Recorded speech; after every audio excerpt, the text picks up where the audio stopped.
Have you ever had that moment where you realize something you believed for years just wasn't quite true? Maybe it was finding out the real story behind a family tale, or realizing a piece of advice you lived by was actually holding you back. That little click in your mind, that shift, is a feeling we all know. It's the moment we see things a bit more clearly. Today, I want to talk about one of those big shifts, an idea from a man named Eric Hughes that might just change how you see the entire digital world we live in. His core idea is surprisingly simple, yet it's something we've almost been trained to forget. He believed that privacy is not about hiding. It's not about having something to conceal. In fact, it's the exact opposite. For Eric Hughes, privacy is the very foundation of freedom itself. You probably recognize that stubborn feeling of being right, that internal push to defend your viewpoint even when new information comes along. We all do it. It's a natural human instinct to cling to what we know.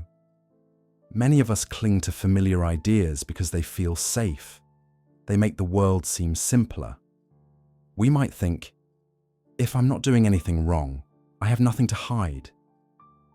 And that feels like a solid, reasonable position to take. It makes sense on the surface.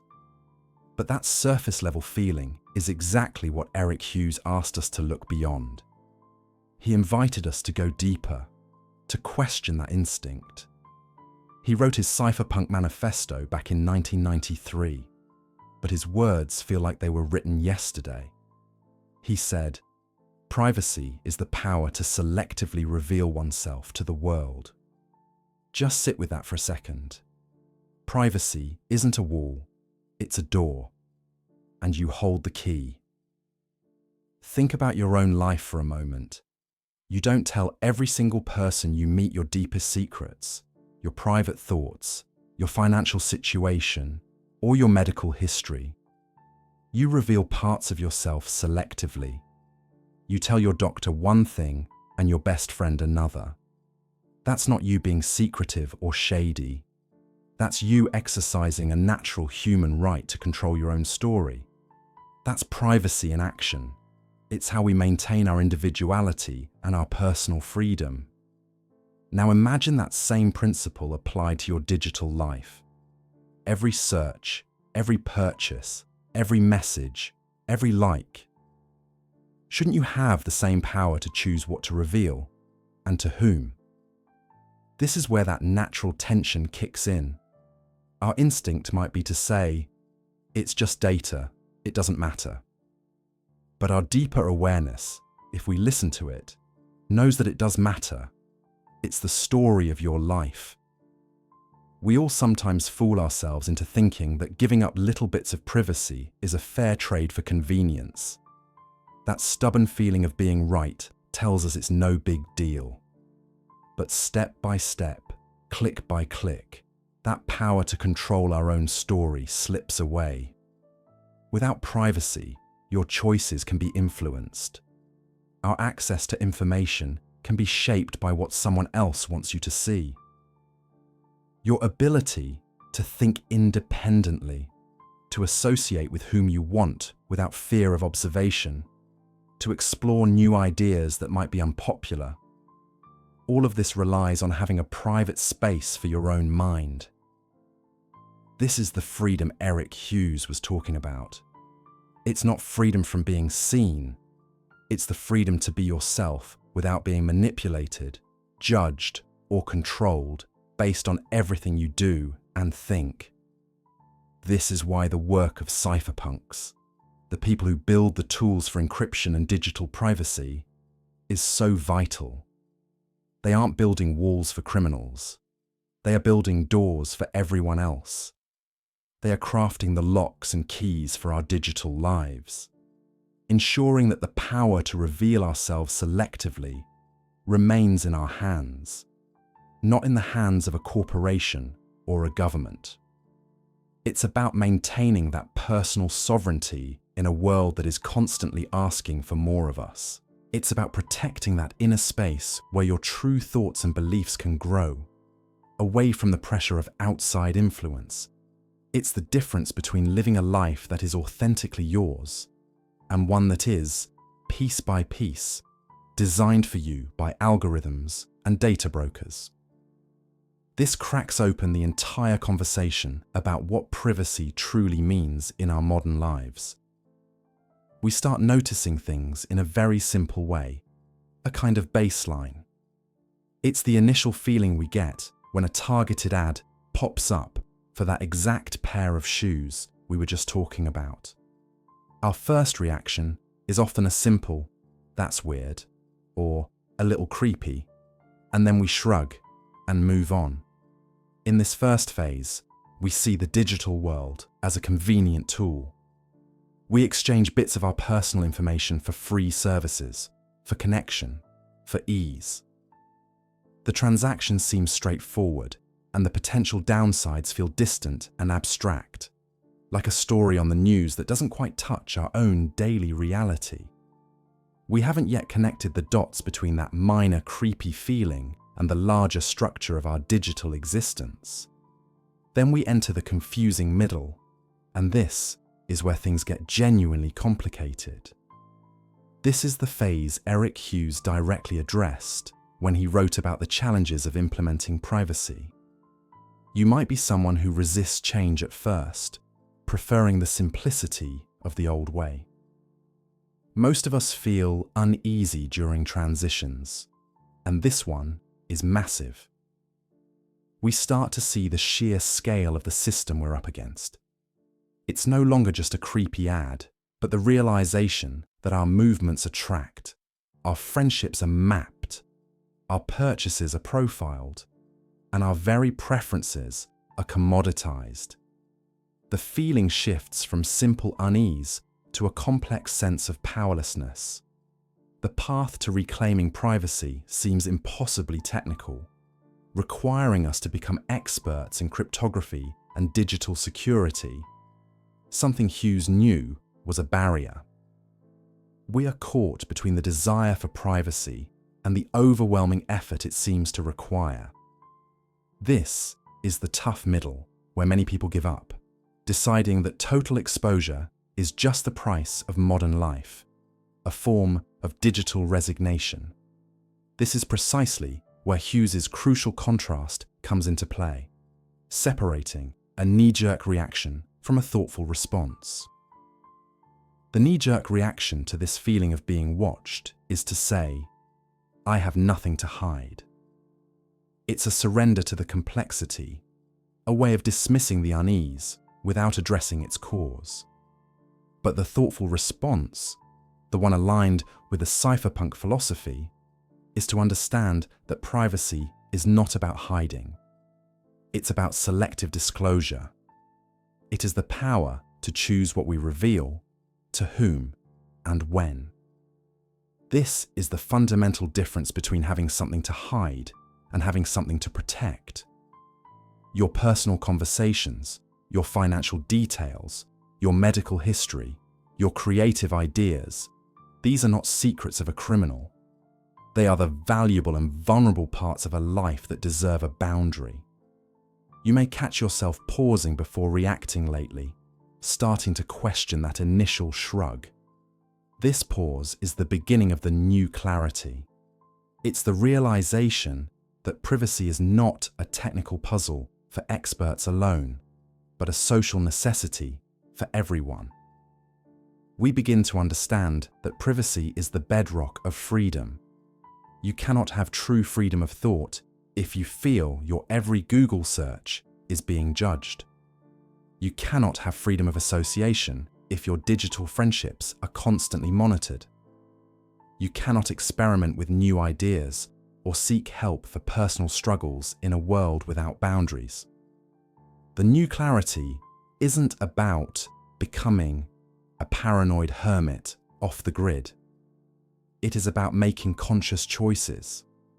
It is using a more private messenger for sensitive talks, being mindful of what we post, supporting technologies that prioritize user rights, an understanding that our data is part of us, not just a free commodity for corporations. It is the realization that in a digital world, the ability to control your own information is synonymous with controlling your own life and destiny. This is the journey from seeing privacy as a niche concern for the paranoid to understanding it as the very foundation of a free society, where we are the authors of our own stories, not just characters in a database. Through this discomfort, we begin to see the faint outlines of a new path, one that feels less like a pre-built highway and more like a trail we're breaking for ourselves. It's not an easy shift. That initial feeling of being unmoored, of having the familiar scripts and societal cues suddenly feel hollow or ill-fitting, is genuinely unsettling. We might find ourselves looking around, wondering if everyone else received a handbook we missed, a secret guide to navigating life that we were never privy to. This phase can feel lonely, even a bit frightening, as the structures we leaned on for so long begin to show their cracks under the weight of our new questioning. But this is precisely where the magic starts to happen. This discomfort isn't a sign that we're failing or falling behind. It's the exact opposite. It's the growing pain of a deeper, more authentic self trying to emerge from beneath the layers of expectation and assumption we've accumulated over a lifetime. Think of it like a muscle that's never been properly used. The first few times you try to engage it, it aches. It feels weak and unfamiliar. You might even question whether it's worth the effort. But with consistent, gentle pressure, that muscle grows stronger. It becomes integrated. It starts to feel like a natural, powerful part of you that you can't believe you ever lived without. This process of integration is where we start to reclaim our own narrative. We begin to make choices, not because they're what we're supposed to do, but because they feel right for us in a way that is increasingly difficult to articulate to others, but feels undeniably true in our bones. You'll likely find daily decisions coming easier, not because the options are simpler, but because your internal compass is finally getting the clear signal it needs to guide you. That agonizing over what to wear, what to say in an email, or which commitment to prioritize begins to quiet down. The noise of what you think others want from you fades, and the signal of what you truly want for yourself becomes clearer and stronger. This isn't about becoming selfish or self-absorbed. It's about becoming self-referenced. Our center of gravity shifts from the outside world to our own core. We stop looking for validation in the eyes of our bosses, our friends, or even strangers on the internet, and we start feeling validation from the simple, quiet act of aligning our actions with our own values. It's a profound sense of coming home to yourself. Many notice old frustrations don't bother them as much. The driver who cuts you off, the long line at the grocery store, the negative comment online. These things begin to lose their power to derail your entire afternoon. They become minor events in your day, not defining ones, because your sense of peace and self-worth is no longer so fragile, so dependent on external circumstances being perfect. This newfound stability allows us to engage with the world from a place of abundance rather than lack. We're no longer constantly scanning our environment for threats to our ego or opportunities to prove our worth. We can show up more fully in our relationships, not as people who need something from others, but as people who want to connect and share. We can listen more deeply, love more openly, and contribute more genuinely, because we are no longer operating from a hidden agenda of needing to be seen a certain way.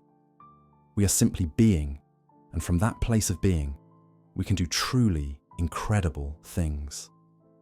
The journey inward, as challenging as its beginnings are, ultimately rewires our entire experience of reality. The world hasn't changed, but our perception of it has undergone a fundamental transformation. Challenges become interesting puzzles to solve, rather than insurmountable obstacles. Other people's successes become sources of inspiration, rather than triggers for envy. Our own past mistakes become valuable lessons, rather than sources of lingering shame. We develop a gentle humor about our own humanity, forgiving ourselves for our stumbles and celebrating our progress, however small it may seem. This is the quiet victory that nobody else might see, but that changes everything. It's the ability to sit with yourself in a quiet room and feel not loneliness, but a deep and comforting companionship with your own soul. It's the ability to face uncertainty, not with dread, but with a curious excitement for what might be learned or discovered. It's the gradual shedding of a skin that was too tight, a story that was too small, a life that was someone else's idea. And as we walk further down this path, making choices that are uniquely ours, embracing the quiet confidence that comes from self-trust, we begin to understand a deeper truth about freedom. It was never about having every door open or every option available. That can be its own kind of prison, the paralysis of infinite choice. Real freedom is something much more subtle and much more powerful. It's the internal permission slip to be exactly who you are, without apology or explanation. It's the liberation that comes from no longer fighting against your own nature. Together we discover that this entire process, from the first pang of discomfort to the steady hum of alignment, is about claiming that permission for ourselves. It's about realizing that the approval we sought for so long is ours to give. The validation we waited for is ours to feel. The life we wanted is ours to build, one authentic choice at a time. It's a homecoming. It feels like finally taking off shoes that never quite fit and feeling the solid, one authentic choice at a time. It's a homecoming. It feels like finally taking off shoes that never quite fit and feeling the solid, welcoming ground beneath your own feet for the very first time.